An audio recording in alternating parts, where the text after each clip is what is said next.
Russia has said that it intercepted 2 US military jets over the Baltic Sea. Moscow added that it prevented the jets from violating the state border. A Pentagon spokesperson has said that the B-1 bombers were taking part in a long-planned exercise in Europe. Over a week ago, Russia said it intercepted a German and a French aircraft attempting to violate its airspace. A court in Russia has extended the arrest of American reporter Evan Gershkovich. The arrest has been extended by 3 months. Gershkovich was arrested in March this year on espionage charges while he was on a reporting trip to Russia. The US government has said that the journalist has been wrongfully detained. Washington has demanded his immediate release. The Indian Prime Minister Narendra Modi held talks with his Australian counterpart Anthony Albanese in Sydney. The two leaders focused on boosting bilateral ties in trade, investment, defence and renewable energy. The meeting was also attended by India's External Affairs Minister S. Jaishankar and National Security Advisor Ajit Doval. Earlier, the Indian Prime Minister was given a ceremonial guard of honour. Pakistan's former Prime Minister Imran Khan has suffered a major blow. His close aide and a former minister, Shireen Mazari, resigned from Khan's Pakistan Tehreek-E-Insaf party. Mazari also condemned the actions of PTI supporters who attacked sensitive defence installations across Pakistan on May 9th. Mazari served as the Minister for Human Rights from 2018 to 2022 when Imran Khan was Prime Minister.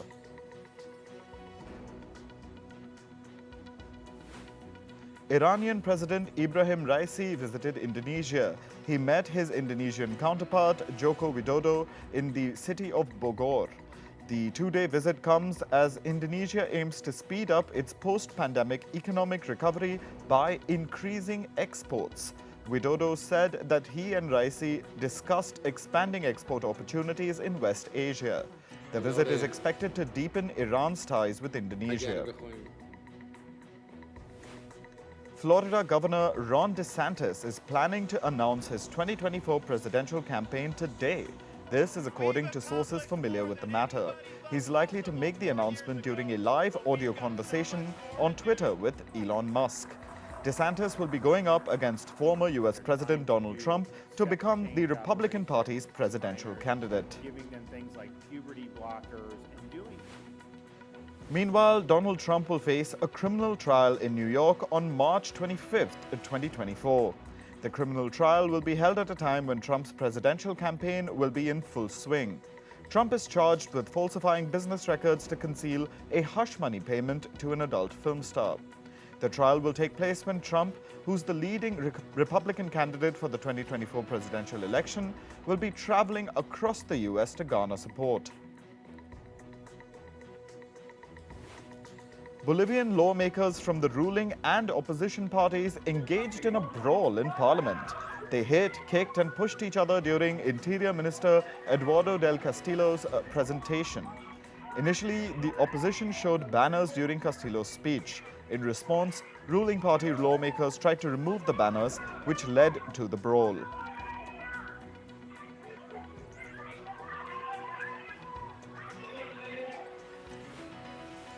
In South Africa, deaths from cholera rose to 15 in the country's Gauteng province. Almost 100 people are seeking treatment, while 37 have been admitted to wards. Health officials have declared a cholera outbreak in the country. South Africans blame the government for failing to provide clean drinking water. The World Health Organization has warned the world to prepare for future pandemics. WHO chief Dr. Tedros said that countries must prepare for viruses that could be deadlier than COVID-19. He added that the threat from other deadlier pathogens remains. This comes after the WHO declared that COVID-19 was no longer a health emergency. Raging wildfires in Canada's Alberta province have burned through over 1 million hectares of land. Almost 3,000 firefighters from the US and Canada have been battling the flames. Meanwhile, Australia and New Zealand have pledged to send their firefighters to aid the ongoing efforts.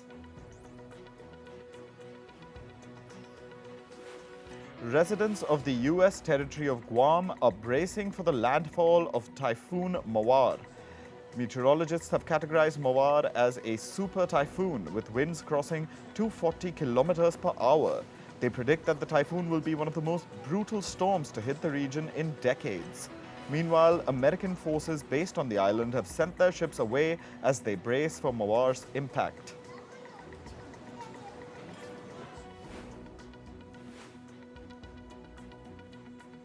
Torrential rainfall has caused flash floods across southeastern Spain.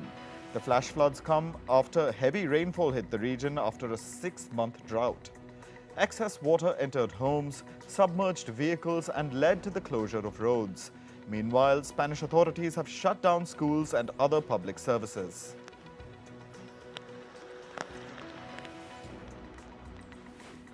France has imposed a ban on short-haul domestic flights. This comes as the country aims to cut down on its carbon emissions. The ban prohibits flights between cities which can be reached via train in 2.5 hours. It affects flights from Paris to other major cities like Nantes and Lyon. However, climate advocates say that the ban does not go far enough. Australia has put an end to logging in the native forests of Victoria State. The announcement comes 6 years earlier than previously planned. The government decided that bushfires and legal campaigns made logging economically and environmentally unviable. Meanwhile, new schemes will provide jobs to workers in the timber industry who will be affected by the logging ban.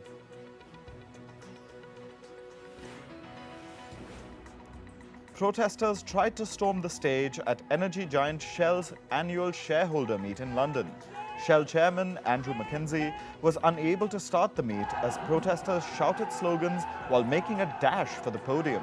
At one point, dozens of security officials formed a human chain on the stage to guard Shell's executives. After being thrown out of the venue, the protesters gathered at the gates while shouting, "Go to hell, Shell." Over 100 protesters sat on the tarmac at the Geneva airport. This was during Europe's flagship business jet event on Tuesday. Climate activists demanded a ban on private jets over their climate impact. They took up the issue of high carbon emissions per person associated with private jets. Meanwhile, the jet industry said it would bring innovations to make flying more efficient.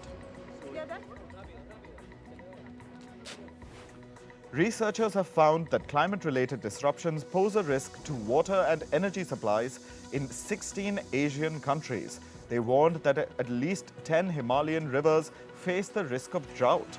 This would disrupt the lives of over 1 billion people who are dependent on the river water. Additionally, drying rivers would lower hydroelectric power production, affecting energy supplies. The World Bank will seek funds from its member nations to fight climate change. It's seeking donations for its climate crisis facility. The facility caters to climate events that impact some of the world's poorest countries. The climate crisis facility's reserves have been depleted by the COVID-19 pandemic.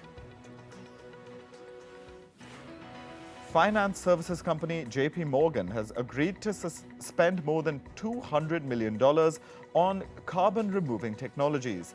It signed a 9-year agreement with Swiss technology company Climeworks.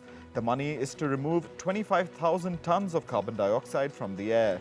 In April, JP Morgan signed a deal with US-based Charm Industrials to remove over 28,000 tons of carbon dioxide over a span of 5 years. The White House has said that China's recent ban on US chipmaker Micron is not based on facts. China has said it's banning Micron over national security concerns. Banning Micron is China's first major move against a US chipmaker. It comes at a time when tensions are rising between the US and China over semiconductor dominance. There's a growing backlash in the US against China's decision to ban American chip giant Micron. In the latest, a US lawmaker has said that the US Commerce Department should put trade curbs on Chinese chipmaker Changxin Memory Technologies, or CXMT.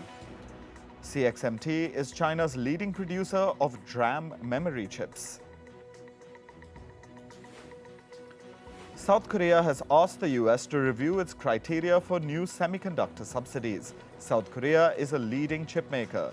It has asked Washington to review the rule that prevents recipients of US funding from building new facilities beyond 5% of existing capacity. In March, the US had proposed the CHIPS Act. Under the new rules, the US aimed to prevent China and other countries from tapping funds worth $52 billion earmarked for semiconductor manufacturing. Meta is selling Giphy to the online stock photo marketplace Shutterstock for $53 million. Facebook's parent firm will bear a significant loss on this deal. It bought Giphy for $315 million in 2020. The deal is expected to close in June. Shutterstock's shares rose nearly 2% on Tuesday morning amid the announcement. Billionaire Richard Branson's Virgin Orbit is closing for good. This comes as its main assets got auctioned for over $36 million. A California-based startup, Rocket Lab, has bought Virgin Orbit's rocket factory and equipment for over $16 million. Virgin Orbit will cease operations permanently just months after filing for bankruptcy. American retail giant Target is pulling some of its Pride collection products from its stores after facing customer backlash. The company has said that it's taking action to protect employee safety. Target had rolled out its Pride collection at the start of May. The retail giant has been celebrating Pride Month for more than a decade now. However, there have been recent incidents of confrontation between employees and customers over the Pride collection.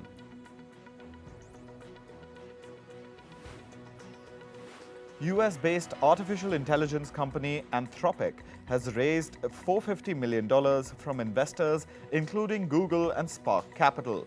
Anthropic is an AI startup that is competing with OpenAI in building AI foundation models. The latest round brings Anthropic's total funding to nearly $1 billion. The company has not disclosed its valuation.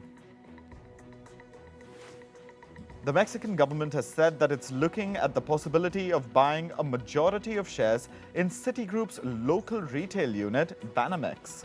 Mexican President López Obrador has said that buying the unit will be good business. This comes amid rumors that Grupo Mexico's owner, German Larrea, is dropping out of the bidding process amid a dispute with the government. German music streaming service SoundCloud has announced that it will lay off around 8% of its global staff. The layoffs will affect 40 positions.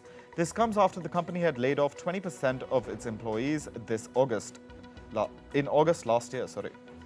SoundCloud CEO Elias Seton said that this is a challenging but essential decision to ensure the health of the business. Former professional basketball player Shaquille O'Neal has been sued over his cryptocurrency promotions. He's been accused of violating securities law by selling unregistered Astrals tokens. The lawsuit claims that O'Neal promoted the tokens despite being aware of potential regulatory issues. O'Neal launched the Astrals project in 2022. Now on to sports. Chennai Super Kings beat Gujarat Titans by 15 runs in yesterday's IPL playoff. The game was played at Chennai's M.A. Chidambaram Stadium. Host Chennai batted first. Ruturaj Gaikwad scored 60 runs as Chennai set a total of 172 runs in 20 overs. Gujarat started the chase strong. However, Chennai's spin attack caught the visitors off guard. They were bowled out for 157 runs. With the win, Chennai are through to the IPL finals. This is the 10th time in IPL history that CSK have reached the finals. West Indies batter Devon Thomas has been suspended for alleged match fixing. The International Cricket Council charged Thomas on 7 counts of corruption. 33-year-old Thomas allegedly agreed to fix matches in the Lanka Premier League back in 2021. He's been given 14 days to respond to the charges. In football, Spanish authorities have arrested 7 people over alleged hate crime against Real Madrid player Vinicius Jr. Of the 7, 3 were charged for racism against Vinicius during the match against Valencia CF. Meanwhile, the remaining 4 were charged in connection with the hanging of an effigy of Vinicius back in January. Valencia have been penalized for the conduct of their fans against Real Madrid and Vinicius Jr. They've been fined over $48,000 by the Spanish Football Federation. Additionally, the club's south stand has been partially closed for the next 5 matches. Real Valladolid snatched a 3-1 victory at home against newly crowned La Liga champions Barcelona. The hosts scored twice in the first half. They extended their lead to 3-0 after Gonzalo Plata scored in the 73rd minute. Robert Lewandowski pulled one back for Barcelona in the 84th minute. With the win, Valladolid have climbed out of the relegation zone. In the Saudi Pro League, Al Nassr rallied from behind to beat visitors Al Shabab 3-2. Ronaldo's screamer from outside the box helped its side make a comeback in the second half. He was mobbed by his teammates as they celebrated the win. Al Nassr are now placed second in the league, 3 points behind leaders Al Ittihad. In basketball, Boston Celtics beat Miami Heat in Game 4 of the Eastern Conference Finals. Celtics dominated Heat 116-99 to keep their playoff hopes alive. Jason Tatum scored 33 points to secure Boston's victory. However, Miami still lead Boston 3-1 in the best-of-7 series. They are now 1 win away from reaching the NBA Finals.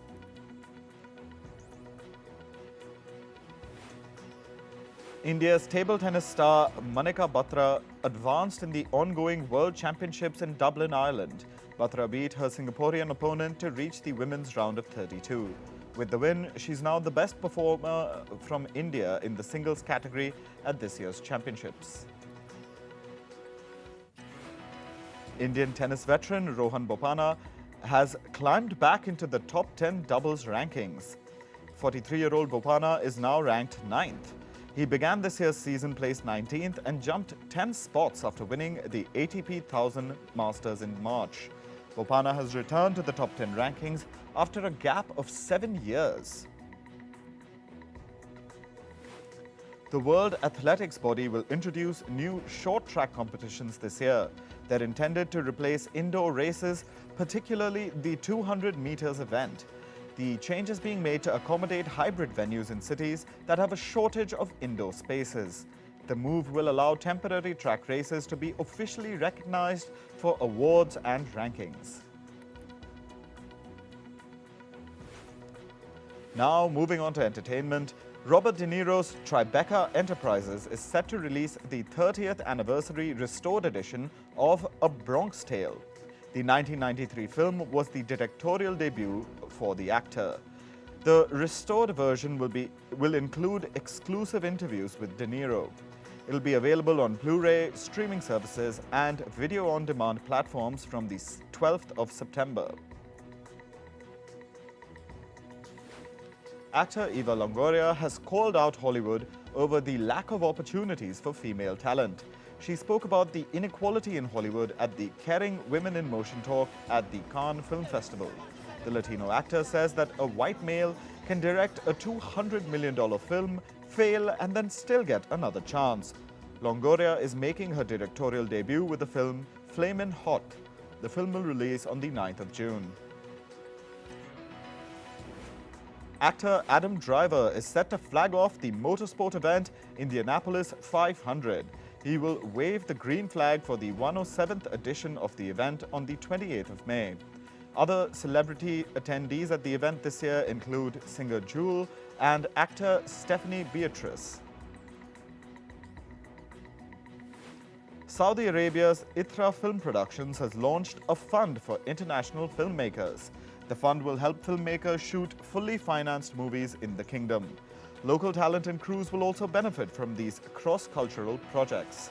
The fund will finance up to 5 films annually. The deadline for ITRA's open call for film proposals is the 4th of August. streaming platform Netflix has begun its crackdown on illicit password sharing in the US. Users will have to pay an extra $7.99 per month to add another user to their account.